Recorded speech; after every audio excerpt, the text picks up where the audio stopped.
बारिश में भोली बतख और चतुर कौवा। हे भगवान, इतनी गर्मी पड़ रही है।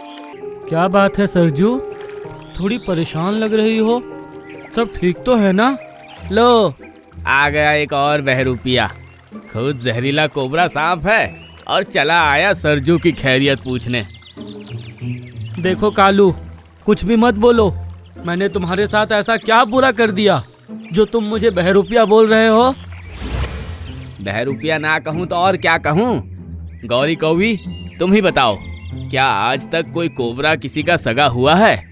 खूब समझ रहा हूँ मैं इस कोबरा की चाल। पहले मीठी मीठी बातें करके पक्षियों को अपनी बातों में फंसाता है और बाद में देखना, मौका पाकर इन्हीं पक्षियों के अंडे सफा चट कर जाएगा ये।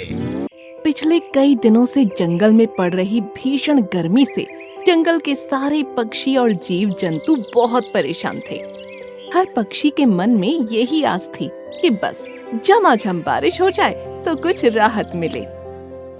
इसी जंगल में एक छोटा सा तालाब था जिसमें रहती थी सरजू बतख, जिसने कुछ दिन पहले ही तालाब के किनारे एक बड़े से पीपल के पेड़ के नीचे घनी झाड़ियों में अंडे दिए थे। हे भगवान, इतनी गर्मी पड़ रही है। मैं तो फिर भी इस गर्मी से राहत पाने के लिए तालाब की डुबकी लगा लेती हूँ, लेकिन मुझे तो तरस जंगल के बाकी पक्षियों पर आ रहा है। वो बेचारे तो इस गर्मी में झुलसने के लिए मजबूर हैं। सरजू, तुम्हें जंगल के बाकी पक्षियों की ज्यादा चिंता करने की जरूरत नहीं है। तुम तो बस अपने बारे में सोचो। खुद तो दिन में 4-4 पानी की डुबकी लगाकर आती हो और जंगल के बाकी पक्षियों की भलाई सोचने का झूठा नाटक करती हो। आई बड़ी बाकी पक्षियों की चिंता करने वाली। देखो कालू, जैसे तुम्हारा नाम है ना, वैसा ही तुम्हारा रंग है और उससे भी ज्यादा काला है तुम्हारा मन। तुम्हें क्या लगता है जंगल के बाकी पक्षी भी तुम्हारी तरह सिर्फ और सिर्फ अपने बारे में ही सोचते हैं? ए सरजू, आ गई ना तू अपनी असलियत पर। आखिर काले गोरे वाली बात तूने कर ही दी। अपने रंग रूप पर ज्यादा इतरा मत, भूल मत। अंडे देने के लिए तुझे भी घोंसला पेड़ के किनारे ही बनाना पड़ता है। बतख सरजू को कालू कौवे की बातें कतई अच्छी नहीं लग रही थीं। इसलिए वो कालू से मुंह फेरकर अपने अंडों को सहलाने लगी।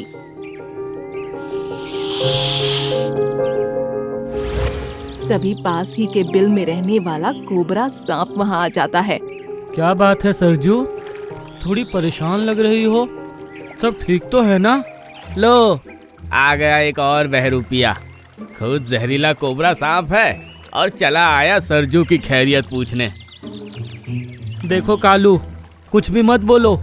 मैंने तुम्हारे साथ ऐसा क्या बुरा कर दिया जो तुम मुझे बहरूपिया बोल रहे हो? बहरूपिया ना कहूँ तो और क्या कहूँ? गौरी कौवी, तुम ही बताओ, क्या आज तक कोई कोबरा किसी का सगा हुआ है? खूब समझ रहा हूँ मैं इस कोबरा की चाल। पहले मीठी मीठी बातें करके पक्षियों को अपनी बातों में फंसाता है और बाद में देखना, मौका पाकर इन्हीं पक्षियों के अंडे सफा चट कर जाएगा ये। बिल्कुल ठीक कह रहे हो कालू जी। हाय रे दैया, इतना जहरीला नाग, और बातें देखो ऐसे बड़ी बड़ी कर रहा है जैसे कोई साधु संत हो। सरजू बहन, बुरा मत मानना, वैसे तो तुम बड़ी समझदार बनी फिरती हो, लेकिन इस कोबरा के बिल के पास अपना घोंसला बनाते हुए तुम्हारा दिल न कांपा? भगवान ना करे कल को इसकी गंदी नजर आपके बच्चों पर पड़ गई तो क्या करेंगी आप? कालू और गौरी की बात सुनकर अब तो सरजू को भी अपने कोबरा के बिल के पास अंडे देने के निर्णय पर शक होने लगा था। वैसे देखा जाए तो कालू और गौरी की बात भी अपनी जगह ठीक ही है। अगर सच में इस कोबरा ने मौका पाकर मेरे अंडों के ऊपर हमला कर दिया तो मैं क्या करूंगी? सरजू, तुम कालू और गौरी की बातों में मत आओ। तुम तो इस कालू की आदत जानती हो ना, जैसा ये खुद कपटी है वैसा ही सबको समझता है। तुम्हें मुझसे डरने की जरूरत नहीं। कालू, आज तो तुमने मेरे बारे में अनाप शनाप बातें कर ली, लेकिन अगर आगे से तुमने किसी भी पक्षी को मेरे बारे में कुछ भी गलत कहा ना, तो भूलना मत कि मेरा नाम भी कोबरा है और मैं तुम्हारे घोंसले का पता बहुत अच्छी तरह जानता हूँ। इतना कहकर कोबरा सांप फन फैलाकर वहाँ से अपने बिल की ओर चला गया। कोबरा की बात सुनकर गौरी कौवी जोर जोर से रोने लगी। मैं ना कहती थी किंग कोबरा की दोस्ती सही नहीं है। देख लिया ना, मैं तो सिर्फ तुम्हारे अंडों की भलाई के बारे में सोचकर तुम्हें सावधान कर रही थी। मुझे क्या पता था ये कोबरा मेरे ही बच्चों को खाने की धमकी देके चला जाएगा। तो चिंता मत कर गौरी, हमारे बच्चों को कुछ नहीं होगा। भगवान सब देख रहा है। आजकल तो भलाई का जमाना ही नहीं रहा। कालू और गौरी अपने घोंसले के अंदर चले जाते हैं और सरजू भी परेशान होकर अपने घोंसले में जाकर बैठ जाती है। कालू जी, आज तो हमें लेने के देने पड़ गए। हम तो गए थे कोबरा और सरजू के बीच में फूट डालने, उल्टा ये कोबरा तो हमें ही धमकी देकर चला गया। सही बताऊं तो मुझे भी थोड़ा सा डर लग रहा है कि कहीं सच में उस कोबरा ने हमारे बच्चों के ऊपर हमला कर दिया तो हम क्या करेंगे। अरे गौरी, तू क्यों चिंता करती है?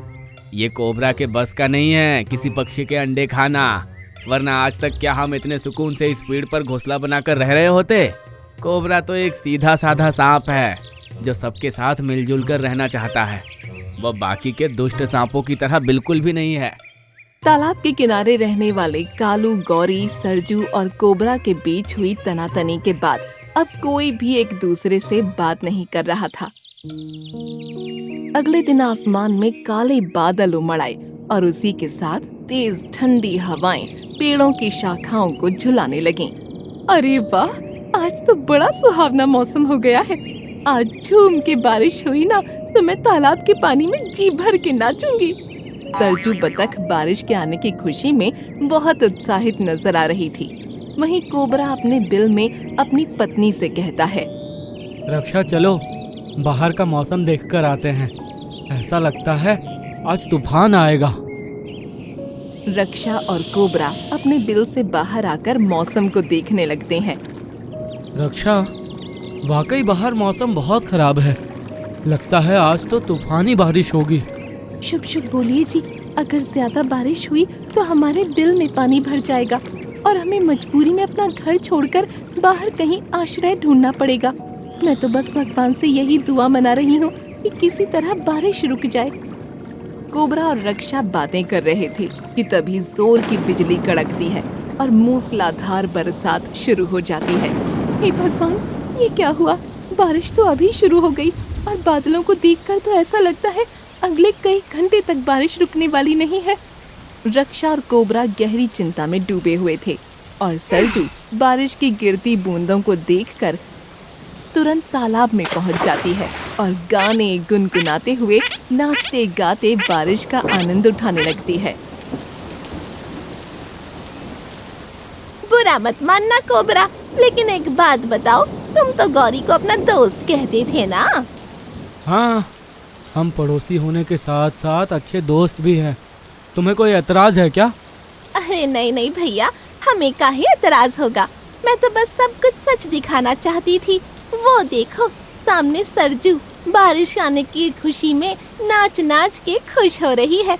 बारिश के कारण आपके बिल में पानी भर जाएगा और आपके छोटे छोटे बच्चों की जिंदगी खतरे में पड़ जाएगी। इस बात से उसे कोई सरोकार नहीं। मुझे ऐसा लगता है इस बार गौरी ठीक कह रही है।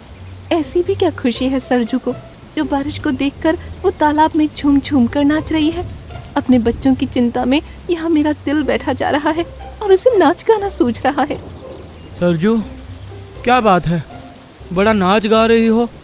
बारिश का मौसम आ गया है, क्या तुम्हें अपने बच्चों की फिक्र नहीं सता रही है? अरे ऐसी बारिश में तो बच्चों के लिए भोजन जुटाना भी मुश्किल हो जाता है।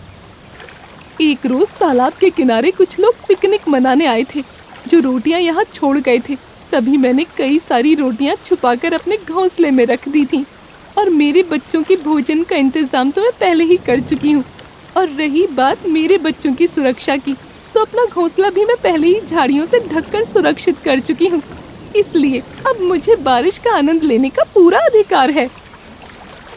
सरजू की बात सुनकर अब कोबरा के पास कहने के लिए कुछ नहीं था, इसलिए उदास मन से कोबरा अपनी पत्नी रक्षा के साथ वहां से चला जाता है। गौरी, यही सही समय है, हमें अपना काम कर देना चाहिए। फिर देखना कैसे इन दोनों की दोस्ती टूटती है। मौका पाकर कालू सरजू के घोंसले में छिपा हुआ भोजन उठाकर कोबरा के बिल के पास फैला देता है और सरजू के अंडों को ले जाकर अपने घोंसले में रख लेता है।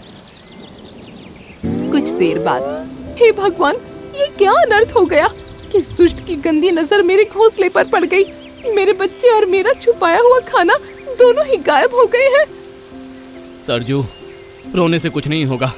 जरा देखो तो तुम्हारी रोटियां कहाँ बिखरी पड़ी हैं।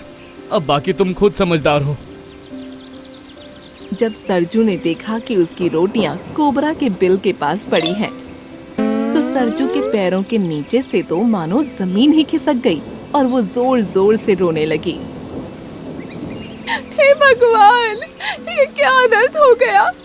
जरूर ये कोबरा मेरे अंडों को भी खा गया होगा। अरे ठीक ही कहते थे कालू और गौरी, मुझे इस कोबरा पर भरोसा नहीं करना चाहिए था।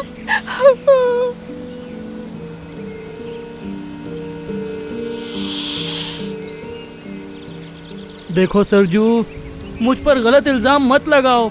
मैं तो खुद सुरक्षित जगह का इंतजाम करने आया था। अभी अभी लौटा हूँ। मैं नहीं जानता ये सब कैसे हुआ।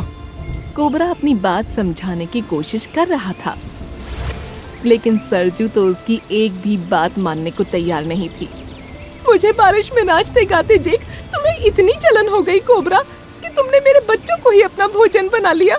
देखना, तुम कभी खुश नहीं रह पाओगे। इधर सरजू और कोबरा में बहस चल रही थी कि तभी रक्षा की आवाज सुनाई देती है।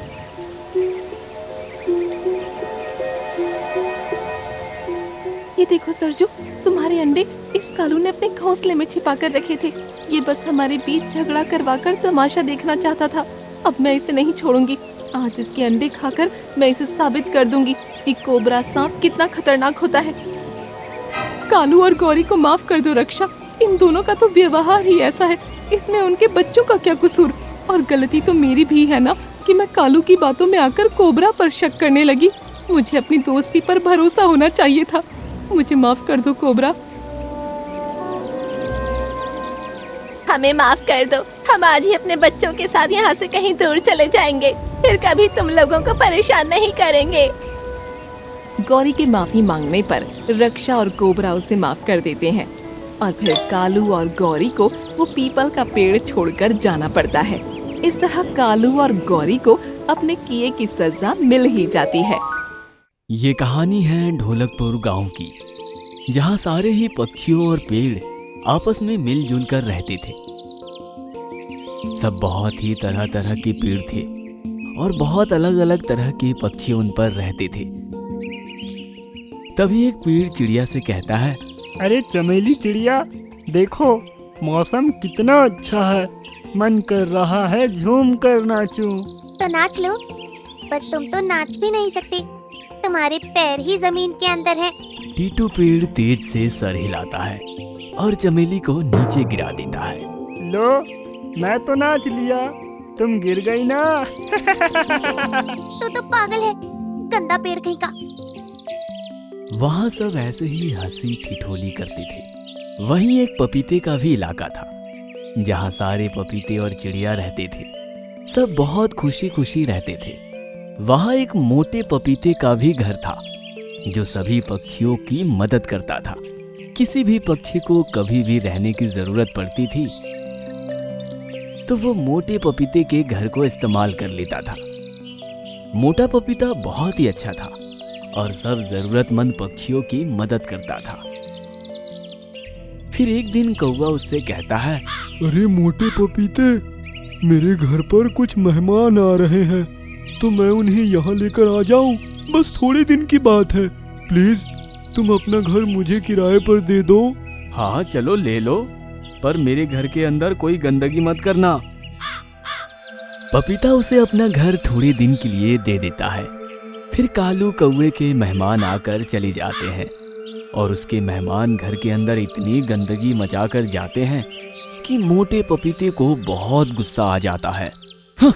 तुम कितने गंदे हो कालू कौवे, तुमने मेरा सारा घर गंदा कर दिया।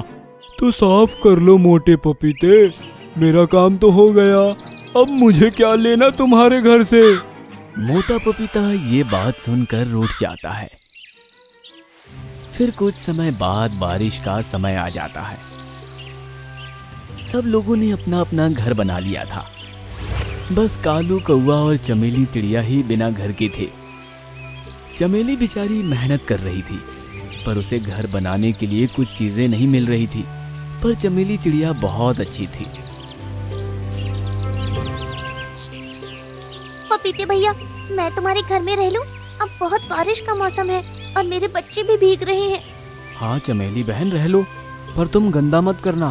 पहले कालू कौवा रह कर गया था और उसने मेरा घर बहुत गंदा कर दिया था। फिर कुछ समय बाद कौवा बारिश में बहुत भीग जाता है और उसे ठंड भी लगती है। फिर वो मोटे पपीते के पास ही आता है। पपीते भाई, मुझे भी अपने घर के अंदर घुसा लो, मैं ठंड से मर रहा हूँ। नहीं कालू कौवे, मेरे घर के अंदर जगह नहीं है तुम जैसे गंदे लोगों के लिए, और यहाँ वैसे भी चमेली और उसके बच्चे रह रहे हैं, तो तुम्हें अंदर जगह नहीं मिलेगी। कालू कौवा ये बात सुनकर चला जाता है। फिर बारिश का समय बंद हो जाता है और सब पक्षी अपनी अपनी जगह वापस चले जाते हैं और मौसम भी बहुत साफ हो जाता है। कुछ समय बाद जंगल में 2 खतरनाक बाज आ जाते हैं जो सबको खाते हैं और पेड़ों की फसल भी खराब कर देते हैं। उन्होंने बहुत पक्षियों को अपना शिकार बना लिया था। अब वो मोटे पपीते की फसल खराब करने आ ही रहे थे। मोटे पपीते, तू कहाँ बचेगा? तेरी भी तो फसल खराब होगी, फिर तू कैसे जिंदा रहेगा? नहीं भाई, मुझे मत मारो, तुम मेरी फसल मत खराब करो। मैं तो यहाँ सभी पक्षियों को रहने के लिए घर देता हूँ।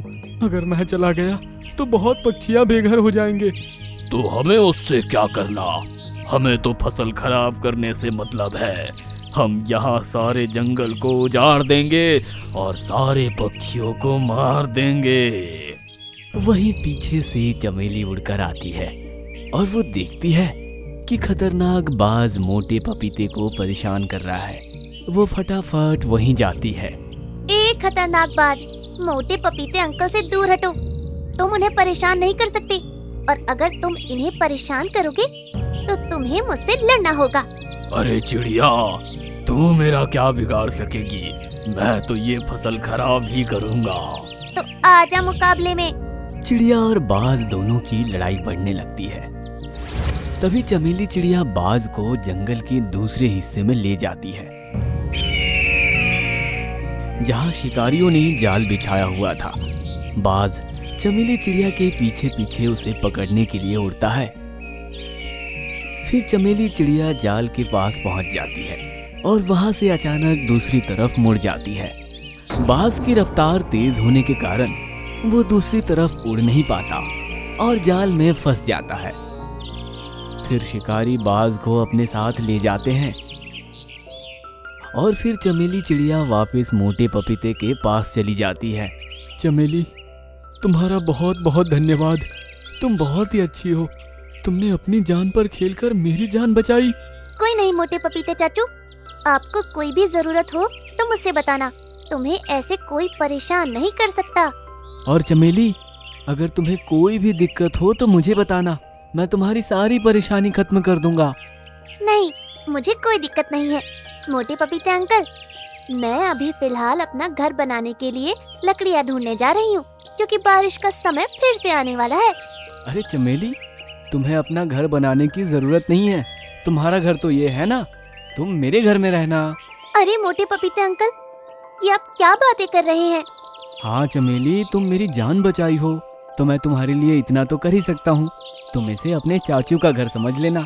जब भी तुम्हें लगे कि बारिश आ रही है या मुसीबत आ रही है तो तुम मेरे घर में आकर रह लेना, और इस घर में कोई नहीं रहेगा तुम्हारे अलावा। ये सिर्फ तुम्हारा घर होगा। तो आज से तुम मेरे मोटे पपीते चाचू हुए। हाँ, ऐसा ही समझ लो। और मोटा पपीता और चमेली दोनों साथ साथ रहने लगते हैं। वह दोनों बहुत खुश हो जाते हैं और बहुत ही अच्छे से रहते हैं। चमेली अपने बच्चे को भी वहीं ले जाती है। इस कहानी से हमें ये सीख मिलती है कि जैसा हम बोते हैं वैसे ही हमें मिलता है।